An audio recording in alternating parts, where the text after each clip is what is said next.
নকল সেলটেক্স কর্মী সেজে গাড়ি ছিনতাইয়ের ঘটনা গোটা ধর্মনগর জুড়ে তীব্র আতঙ্ক বিরাজ করছে।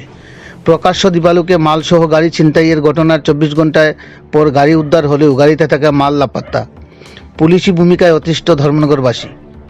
ঘটনার বিবরণে জানা যায় যে গত 29 জানুয়ারি কৈলাসহর থেকে মাল বোঝাই একটি বোলেরো মালবাহী গাড়ি ধর্মনগর আসার পথে হাফলং এলাকা থেকে ছিনতাই হয়। গাড়ি চালক তথা মালিক মলপুত উল্লাহ কৈলাসহর যুবরাজনগর এলাকার বাসিন্দা জানান, ওর নিজ বোলেরো মালবাহী গাড়িতে করে কৈলাসহর থেকে আটা ময়দা ও সুজি নিয়ে কৈলাসহর বাবুরবাজার থেকে ধর্মনগরের কদমতলা উদ্দেশ্যে রওনা দেয়। গাড়ি চালক জানায়, কিছুদিন পূর্বে কৈলাসহর বাবুরবাজার এর মুদি ব্যবসায়ী শরাফত উল্লাহ কদমতলা বাজারের আকলাস মিয়ার দোকান থেকে প্রায় 80 বস্তা আটা ময়দা সুজি ক্রয় করে, কিন্তু আটা ময়দা ও সুজির গুণগত মান ভালো না হওয়াতে মালগুলি ফিরিয়ে দেওয়ার জন্য কৈলাসহর থেকে কদমতলা উদ্দেশ্যে রওনা হয়ে হাফলং এলাকায় পৌঁছালে 6-7 জন যুবক গাড়িটিকে আটক করে। যুবকরা 4টি বাইক নিয়ে এসেছিল। এরা প্রথমেই গাড়িতে কি আছে জানতে চায়। তখন গাড়ি চালক ও মুদি ব্যবসায়ী তাদের পরিচয় জানতে চাইলে যুবকেরা জানায় তারা সেলটেক্স দপ্তরের কর্মী। তাদের কাছে নাকি আগরতলা থেকে খবর আসে যে ওই গাড়িতে অবৈধ অনেক জিনিসপত্র রয়েছে। গাড়ি চালক গাড়ির কাগজপত্র ও মালের ক্যাশমেমো দেখান, কিন্তু ভুয়ো সেলটেক্স কর্মীরা তা মানতে নারাজ। উপরন্তু তাদের কাছে 3 লক্ষ টাকা দাবি করে। দাবি মতো 3 লক্ষ টাকা না দিলে গাড়ি আটক করা হবে বলে হুমকি দমকি দেয়।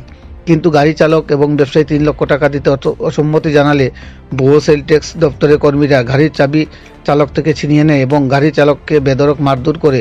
এতে মুদি ব্যবসায়ী তাদের বাধা দেওয়ার চেষ্টা করেও কোনো লাভ হয়নি।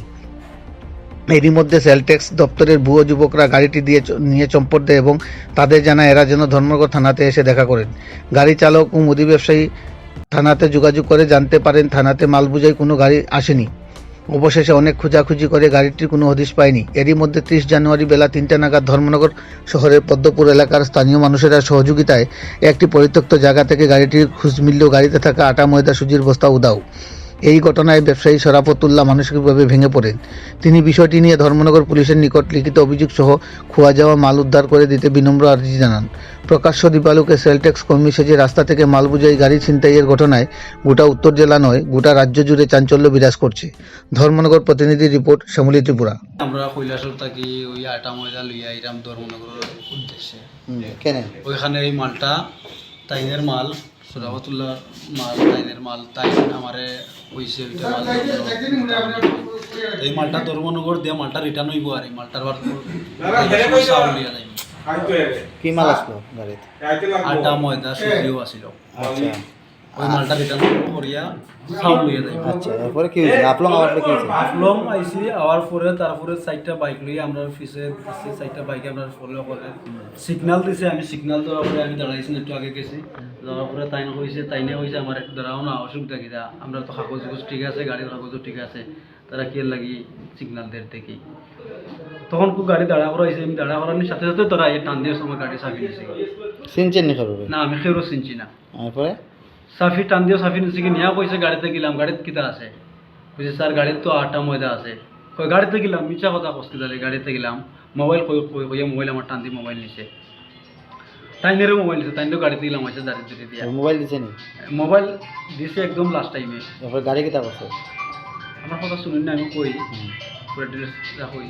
তারপরে কি আমার দাঁড়িয়ে দিছে দিয়া কইছে কক গাড়ি সত্যি কথা কক কিতা আছে গাড়ি। কইছে স্যার আটা ময়দা আয়া দেখেন না। তো পিছনে গেছে কি গাড়ি পরে 3টা আমি সরাইছি, সরাইয়া বলছে স্যার ওই দেবেন আটা ময়দা আছে আমার গাড়ি। আমি আটা ময়দা লইয়া যাই আর ধর্মনগর। কইছে গাড়ি মালের কাগজ দেখা, তাই না নিয়ে মালের কাগজ দেখাইছে। দেখানোর পর হয়েছে কাগজগুলো ঠিক নাই, তোমরা গাড়ি টানা যাইব। কইছে স্যার টানা যাই ওখানে, বলে তোমরা কাগজ ঠিক নাই। ওই সময় তার লোক কথা কইয়ার সময় তার পিছনে আরো 2 জন আছিল বাইকের পিছনে। এই 2 জনে এই আমরা গাড়িটা স্টার্ট করে লিয়া গাড়িটা ওইখান থেকে সামনে আইসে কি তার গাড়িটা আমরা দেখছি না, ওইখান থেকে সরাইলিছে গাড়ি। তারা আমরা আটকাইছে, একটাইয়া পরে এইরকম চলো অসুবিধা না, চিন্তা করেন না, গাড়িটা থানার যাইব, গাড়িটা থানার যাইব। আমরা ওই যদি সেলটেক্সর লোক গাড়ি থানার যাইব, তোমরা কিছু না, তোমরা মালের কাগজ ঠিক নাই, মাল 2 নম্বর মাল। এই কারণে একটা হয়েছে আমরা ইনফরমেশন পাইছি আগরতলার হেড অফিস থেকে আমরা ইয়ে করেছি, আমরা হয়েছে আমরা সারা রাত ধরে এখান থেকে ভাড়া দিয়ে তোমরা আইবা গাড়ি নিয়ে আমরা একটাইতাম। ঠিক আছে, তে একটাইছি। তে তখন একটু জায়গা সামনে আইসে আইয়া তাইনরে কইছে তাই শেষ করতেন নি কেস তাইনে কইছেন আচ্ছা আমি শেষ করলে ওখানে কেমন লাগে বলে 3 লাখ টাকা লাগবো 3 লাখ টাকা দেন যদি তে গাড়ি মারলে তোমার দিয়ে দিম তিনি কইছে স্যার আমি 3 লাখ টাকা না আমি 1 টাকা হইতে পারতো না আপনি তা গাড়িতে না তুলে যান কি আমি থানাতে এই গাড়ি ছুটাইম তো ঠিক আছে গাড়িতে না তুলে চলো ওই তাইনরে উঠাইছে বাইকে আমারও বাইকে উঠাইছে উঠে একটু জায়গা সামনে আইয়া কইছে তুমি ছুটাই তাই আমার বাইক থেকে লামো আমার বাইক থেকে লামো তুমি লামিয়া আটি আটি তুমি আও লামো আমার বাইক থেকে এই দাঁড়িয়ে দাঁড়িয়ে যেতে যাই বাইক থেকে লামাইছে লামাইয়া এখন আমি বাইকে উঠিয়া না আমারে কইছে স্যার বাইকে উঠো না তুমি আমি কইছি না না স্যার আমি বাইকে উঠিয়ে না উঠলে আপনারা যদি মারামারি করবা নিয়ে না আমি মারতাম না উঠো তুমি সাইকেলে উঠো কইছি না স্যার আপনি মারবে আপনি তারেও মারছো তারেও 2-3টা মারছেন তারে লাদ একটা মারছো কইছে না না আমার মাথা নাই উঠে তারপরে আমি সাইকেলে উঠছি হাফ লংটা বাজার এরপরে হাফ লং বাজারটা যেন আছে হাফ লং বাজারটা ফায়ার হইয়া ছোটো শেষ করো জায়গার সামনে ওইখানে যেন ডাইন সাইডে রাস্তা কালকে সকাল আচ্ছা 8:30 ওখান তো গাড়ি কোনো খবর নাই আর গাড়ির কোনো খবর পুলিশ নাই। কে কইছে থানা পুলিশ কইছে আচ্ছা ও এখানে পুলিশ আমরা ইয়ে জানাইছি এবার পুলিশ কে কইছে আমরা থানাতে আইছি আর আমরা তো থানাতে আইছি এই গাড়ি নাই আমরা পুলিশ কই যারা এরকম কথা বলছে এইরকম তো কোনো আমরা কোনো লোক নাই ঠিক আছে এরকম আর